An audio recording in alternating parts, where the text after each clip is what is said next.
Hello बच्चों, स्वागत है आप सभी का नवोदय ट्यूशन 2.0 में। आज की हमारी जो मैथ की चौथी क्लास है, इसमें हम नंबर सिस्टम को कर रहे हैं। तो आज हमारी 3 क्लास हो चुकी जिनमें हमने पूरी थ्योरी को कर लिया है नंबर सिस्टम की को। आज हम करेंगे अभ्यास प्रश्न कि इसमें कैसे कैसे प्रश्न बनते हैं। तो आप सभी मेरे साथ इनको ले जाना।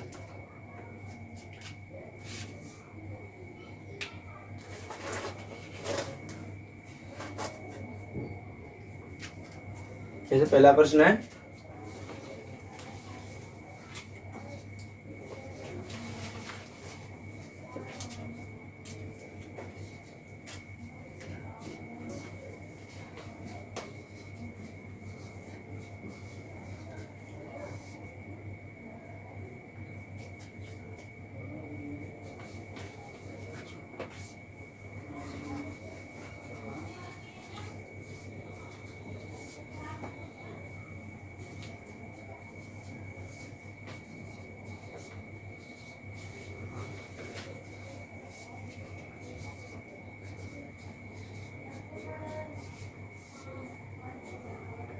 इसमें पहला प्रश्न है कि ये लिखा हुआ 6425 में 4 का स्थानीय तथा जातीय मान का अंतर बताओ। यानी कि इसमें हमें जो 4 का अंक दिख रहा है, इसका पहले तो स्थानीय मान निकालना है, उसके बाद में क्या निकालना है, जातीय मान निकालना है, फिर उसका क्या करना है, अंतर करना है। तो इसमें सबसे पहले हम निकालेंगे 4 का स्थानीय मान। तो यहाँ पे लिखेंगे 4 का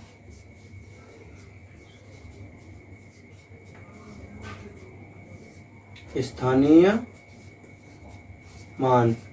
मैंने आपको सिखाया था, आप अगर वीडियो 3 वीडियो नहीं देखे तो उनको अच्छे से देख लेना, जब भी आप इसको निकाल पाओगे कि स्थानीय मान कैसे निकालते हैं और जातीय मान कैसे निकालते हैं। तो जैसे हमें 4 का स्थानीय मान निकालना, तो उसके लिए क्या करना पड़ेगा, जैसे 4 लिखेंगे और 4 के पीछे मैंने आपको एक ट्रिक बताई थी कि 4 के पीछे जिस अक्षर के पीछे जितने अक्षर होते हैं उतनी क्या लगा देते हैं, 0। तो 4 के पीछे कितने अक्षर है, 1 2, यानी 4 के पीछे 2 अक्षर है तो कितने 0 लगा देंगे, 2। यानी कि 4 का स्थानीय मान कितना होगा, 400। इसके बाद में निकालना है तो मैं 4 का जातीय मान।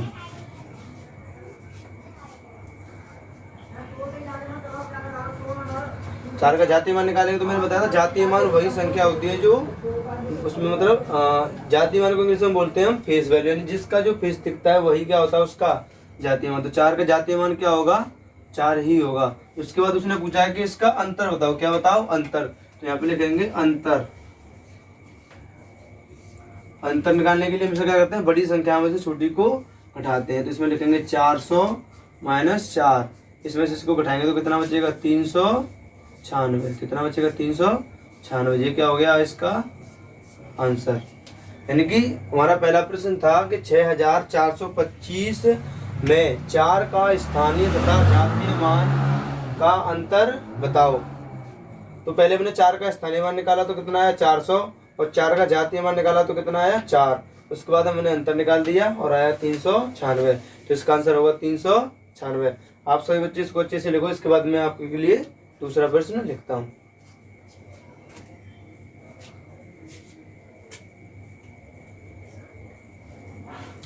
दूसरा प्रश्न है,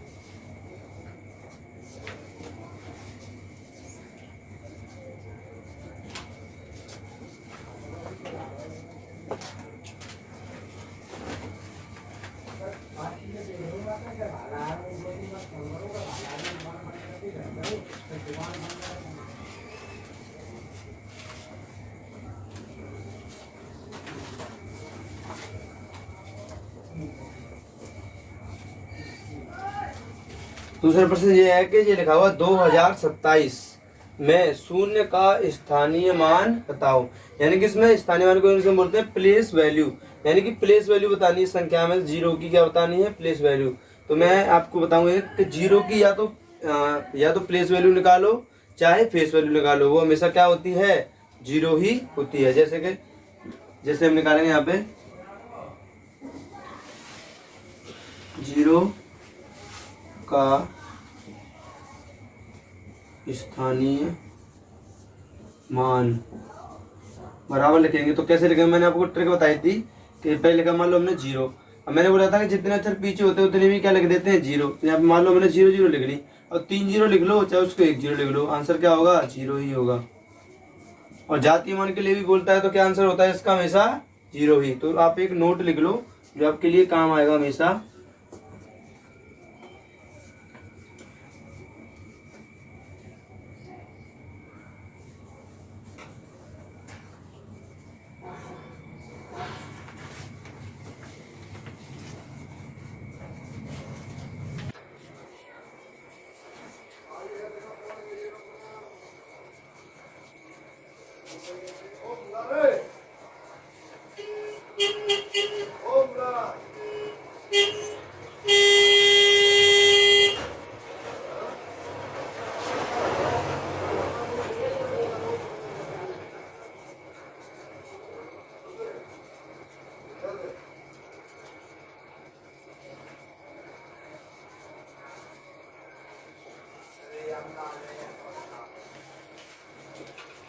तो महाराज इसमें नोट मैंने लिखा है आपके लिए, शून्य का जातीय तथा स्थानीय मान, यानी ये शून्य होता है उसका जातीय तथा स्थानीय मान हमेशा शून्य ही होता है। यानी कि शून्य का जातीय मान निकालो चाहे स्थानीय मान निकालो, वो हमेशा क्या होता है? शून्य ही होता है। तो आप सभी बच्चे इसको अच्छे से लिखो। इसके बाद मैं आपके लिए तीसरा प्रश्न लिखूंगा।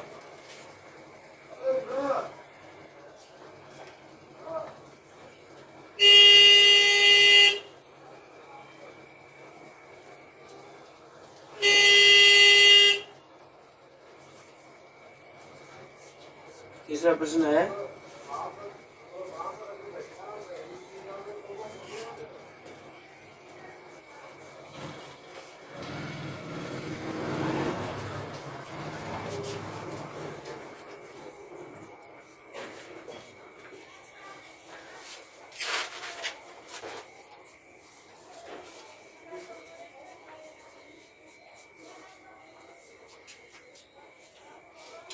अगला प्रश्न हमारा ये लिखा हुआ है, 28,765 में 8 का स्थानीय मान बताओ।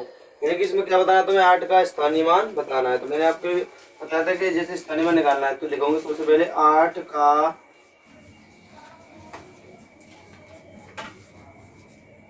स्थानीय मान। तो क्या होगा? सबसे पहले लिखेंगे 8, और 8 के पीछे कितने अक्षर आ रहे हैं? 1 2 3, यानी कि 8 के पीछे 3 अक्षर आ रहे हैं तो कितने जीरो लगा देंगे? 8 के पीछे 3 जीरो। कितने जीरो? 3 जीरो। तो 8 का स्थानीय मान कितना हो गया? 8,000। कितना हुआ? 8,000। इसके बाद में अपना चौथा प्रश्न लिखेंगे, फोर्थ प्रश्न। आप सभी इसको लिखो जल्दी जल्दी मेरे साथ ही।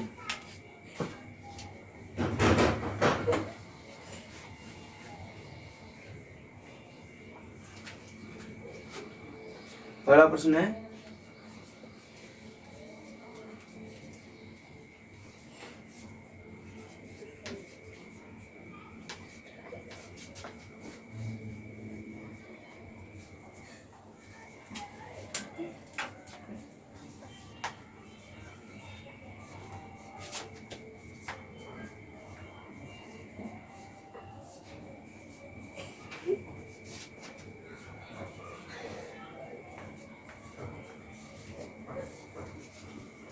थोड़ा प्रश्न है इसमें कि 90,005 को अंकों में लिखो। यानी कि ये शब्दों में लिखी हुई संख्या को इसको हमने किस में लिखना है? अंकों में लिखना है।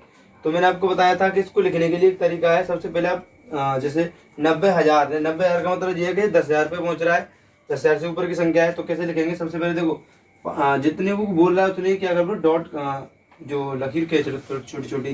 पहले इकाई, दहाई, सैकड़ा, हजार, 10,000।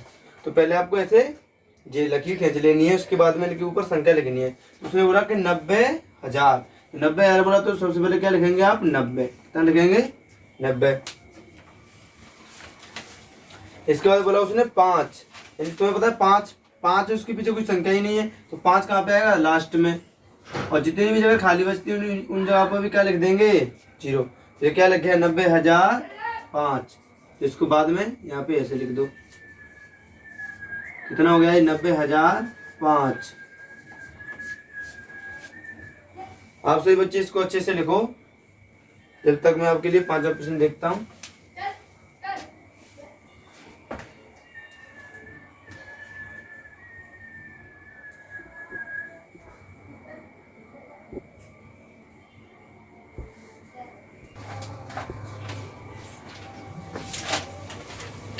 तो आप सभी बच्चे 4 प्रश्नों को लिख चुके होंगे। इसके बाद में हमारा 5वां प्रश्न है कि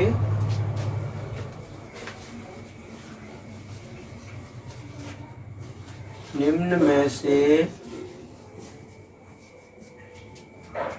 कौन सी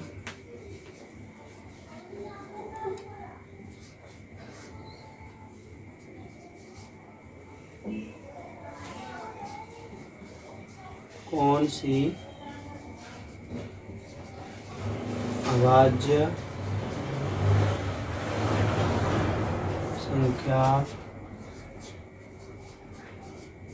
नहीं है। इसके ऑप्शन है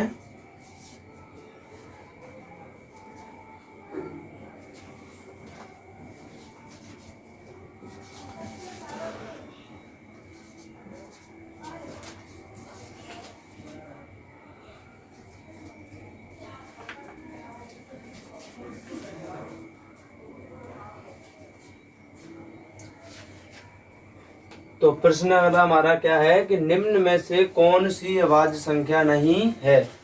आप सभी बच्चों को बता दूं कि जिस बच्चे ने जो पिछली 3 क्लासें नहीं ली होंगी वो इस प्रश्न को नहीं कर पाएंगे, क्योंकि मैंने 3 क्लासों में पूरी थ्योरी को अच्छे से पढ़ाया है।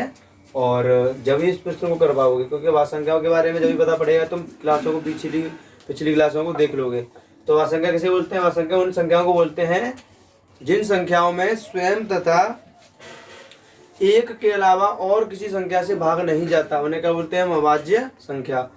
तो इसमें इसने ये बोला है कि कौन सी अभाज्य संख्या नहीं है, यानी कि इसमें 3 तो अभाज्य संख्याएं होंगी और एक अभाज्य संख्या नहीं होगी, वही पहचाननी है।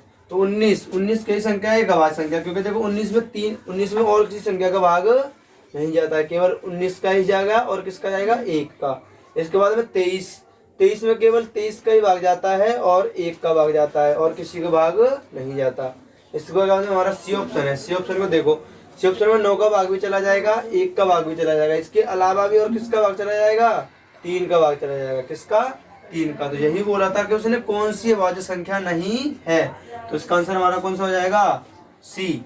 और डी को देख लो, डी की भी कई संख्या है? अभाज्य संख्या, क्योंकि 11 में किसी संख्या का भाग नहीं जाता, केवल 1 और स्वयं का ही जाता है। इसके बाद में हमारा अगला प्रश्न है, आप सब इसको अच्छे से लिखो।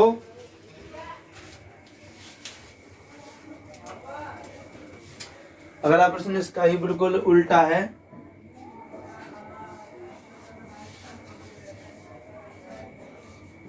निम्न में से कौन सी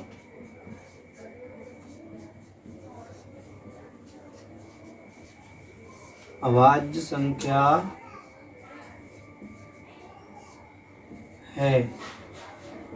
यानी कि पहले उसने बोला था कि निम्न में से कौन सी अभाज्य संख्या नहीं है, अब बोला उसने कि निम्न में से कौन सी अभाज्य संख्या है। यानी कि 4 ऑप्शन होंगे, उनमें से आपको पहचानना होगा कि कौन सी अभाज्य संख्या है। 3 कैसी होंगी? भाज्य संख्या, और 1 होगी अभाज्य संख्या, उसी को तुम्हें पहचानना है। तो ए ऑप्शन हमारे ऑप्शन में दिया हुआ है 18, बी में दिया है 23, सी में दिया है 8, डी में दिया है। तो इसने आपके सामने ये प्रश्न ऑप्शन दिए हुए हैं, तो आपको बताना है कि इनमें से कौन सी संख्या ऐसी है जो कैसी है? अभाज्य, इनकी अभाज्य संख्या पहचाननी है। तो उसकी डेफिनेशन होती है अभाज्य की, मैंने अभी बताया था आपको कि जिसमें केवल 1 और स्वयं का ही भाग जाएगा वही होगी अभाज्य संख्या। तो इसमें 18 देखो, 18 में देखो 1 का ही भाग चला जाएगा और 18 का भी चला जाएगा, इसके अलावा भी किसका चला जाएगा? 9 का भाग चला जाएगा, इसमें 2 का भाग चला जाएगा, 6 का चला जाएगा, तो ये तो अभाज्य संख्या नहीं है। इसके बाद देखो 27 भी नहीं है, क्योंकि 27 में भी 3 का भाग चला जाएगा, 9 का भाग चला जाएगा। इसके बाद देखो 8 में 2 का चला जाएगा, 4 का भी चला जाएगा, ये भी अभाज्य संख्या नहीं है। तो डी ऑप्शन, यानी 13 को देखो, 13 एक ऐसी संख्या है जिसमें केवल 13 और 1 का ही भाग जाएगा, यानी कि स्वयं और केवल 1 का ही भाग जाएगा, और वही परिभाषा होती है किसकी? अभाज्य संख्या की। तो इसका आंसर कौन सा हो जाएगा? डी। यानी कि 13 एक ऐसी संख्या है जिसमें केवल स्वयं और 1 का ही भाग जाता है। तो आप सभी बच्चे इसको लिखो। इसके बाद में हम अपना अगला प्रश्न लिखते हैं। अगला 7वां प्रश्न,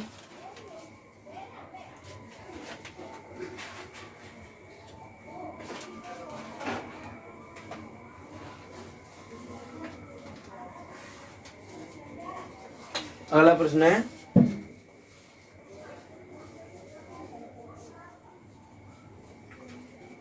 7,00,000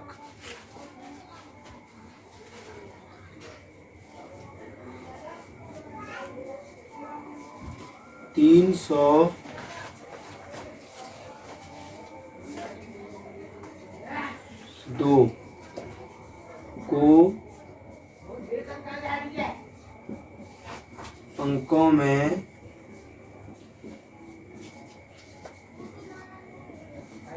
लिखो। ये है प्रश्न। यानी कि एक बात और, यानी कि जो मैं जिन प्रश्नों की आप सोच रहे हो कुछ के मैं ऑप्शन लिख रहा हूँ, कुछ का ऑप्शन नहीं लिख रहा हूँ। यानी कि ऐसे प्रश्न, यानी कि प्रश्न कैसे होते हैं, यानी कि ये अगर तुम नवोदय का पेपर दोगे उसमें कैसे ऑप्शन आएंगे आपके सभी के लिए, यानी कि 4 ऑप्शन आएंगे, उनमें से आंसर देना होगा। और जो वैसे ही 8th क्लास और 6th क्लास 7th क्लास इनमें पेपर होते हैं, उनमें कैसे पेपर आते हैं, वैसे आते हैं, मतलब ऑप्शन के 2-3 प्रश्न ही आते हैं और थ्योरी के आते हैं, यानी कि उनमें लिखना होता है, जिसमें मैंने पहले आपके सामने लिखा था और इसमें भी मैं लिखूंगा।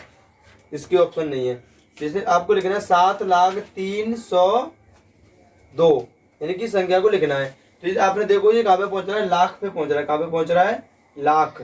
तो आपको पीछे पहले लाइन खींचनी है नीचे। तो लाख पे पहुंचने के लिए पहले इकाई, फिर दहाई, सैकड़ा, हजार, 10,000 और लाख। देखिए आपको ऐसे पहले लाइन खींचनी नीचे, उसके बाद में उनको संख्या लिखनी है। इसने बोला कि 7,00,000, 7,00,000 में 7 आया, केवल 7 को कहाँ लिख देंगे, आगे। इसके बाद बोला इसने 302, कितना, 302। 302 कैसे लिखेंगे, 302 लास्ट में आएगा, 302 को पहले सबसे लास्ट में आएगा 2, और 302 में लिखना 3, और लास्ट में बीच में क्या आ जाएगा इसमें 0, यानी कि 7 आगे आ गया और 302 पीछे आ गया। और जितनी भी खाली जगह बची उन पे क्या लिखना है आपको, 0। तो ये क्या लग गया, 7,0,0,3,02, यानी कि 7,03,102 लग गया। कितना लग गया, 7,03,102। यही क्या है इसका आंसर। इसके बाद में हमारा अगला प्रश्न है 8वां। आप इनको अच्छे से इसको लिखो, इसके बाद में अपना अगला प्रश्न लिखता हूं मैं 8वां।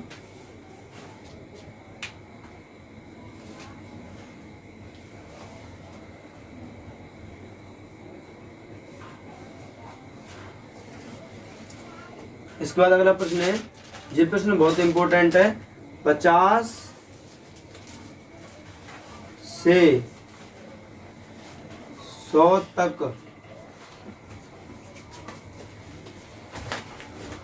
की 100 तक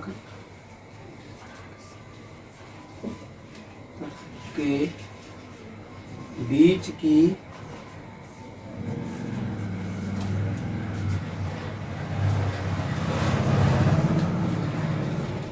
सभी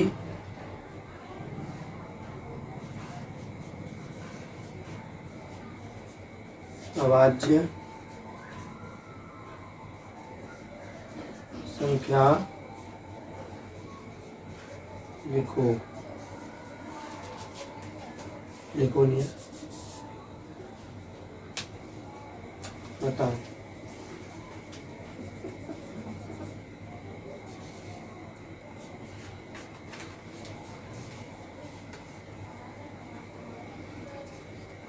तुम्हारा अगला प्रश्न है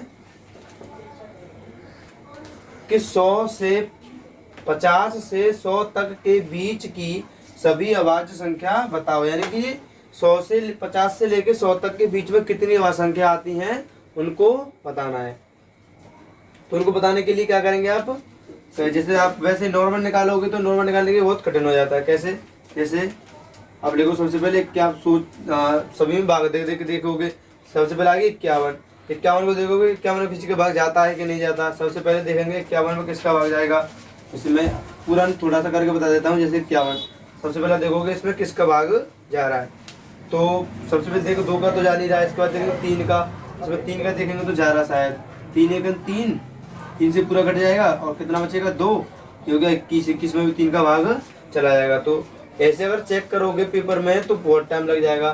तो इसकी एक ट्रिक होती है, क्या होती है इसकी एक ट्रिक क्या होती है, ट्रिक होती है ये,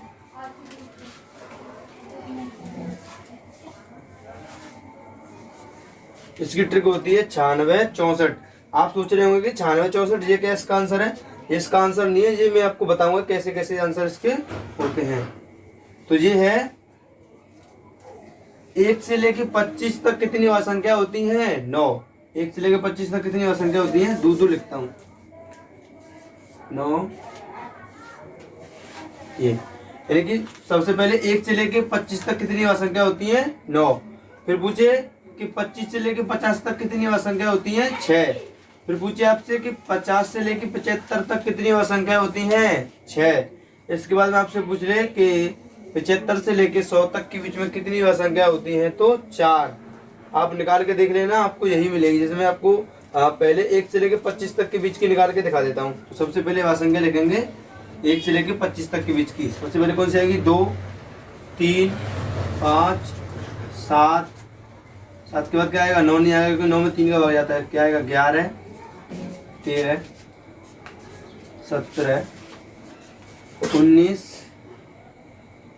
इसके बाद 23। यानी कि ये संख्या है सभी, इनको आप गिन लो कितनी होंगी? ये 9 होंगी। कितनी होंगी? अब इसमें आप बोलोगे 25 तक लेनी है, 25 तो होती नहीं, तो कहाँ तक ले पाएंगे? इसमें केवल 23 तक। तो इनको गिन लो, 1 2 3 4 5 6 7 8 9। लेकिन मैंने आपको बताया था कि 1 से लेके 25 तक कितनी असंख्या होती हैं? 9। और कितनी आई है यहाँ पे? 9 ही आई है। तो आप इस ट्रिक को याद कर लेना, आपको यही पूछेगा क्योंकि पेपर में और पूरा निकलवाने के लिए कभी टीचर नहीं पूछता है, वो यही पूछता है कि कितनी होंगी। तो आप इस ट्रिक को याद कर लेना कि 1 से लेके 25 तक होती है 9, 25 से 50 तक होती है 6, 50 से 75 तक होती है 6, और 75 से 100 तक होती हैं 4। और इसके बाद में जैसे आपसे प्रश्न पूछा था कि 50 से 100 तक, यानी 50 से 100 तक कहाँ पे आ गया? इसमें आ गया। 50 से यानी 50 से 75 तक ये, और 75 से 100 तक ये कितनी हो गई? ये 6 और 4 कितनी हुई टोटल? 10। इसका आंसर कितना होगा? 10। यानी कि ऐसी 10 संख्याएं होंगी जो 50 से लेके 100 तक के बीच में अवास्तव संख्याएं होती हैं। तो वो कितनी होती है? 10। तो आप इस ट्रिक को याद कर लेना। मैं आपको इसको इसके बारे में भी लिखा दूंगा अच्छे से, और आप जब तक इसको लिखो। और आज की क्लास में हम केवल अपने इन 8 प्रश्नों को ही करेंगे, कल करेंगे इसमें कुछ और आगे। और मैंने आपसे बोला था कि 2-3 स्टूडेंट मेरे आए नहीं है, तो उनसे भी आपको मैं मिलाऊंगा। तो वो शादी में गए थे इसलिए। तो आप सभी बच्चे इसको अच्छे से लिखो पहले, इसके बाद मैं आपको अपने और 2 स्टूडेंटों से मिलाऊंगा जो मेरे पे ऑफलाइन नवोदय की तैयारी करते हैं। आप सभी लिखो इसको।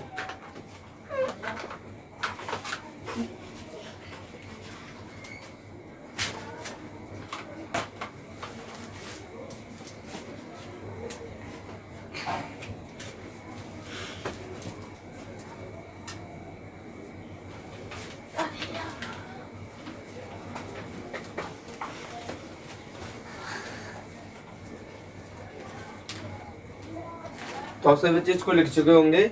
इसके बाद मैं अपने स्टूडेंट से मिलाता हूँ जो कल नहीं आए थे, क्योंकि मैंने आपको कल 4 स्टूडेंटों से मिलाया था, 2 और आए हैं, उनसे भी मिला देता हूँ। तो निशांत आजा।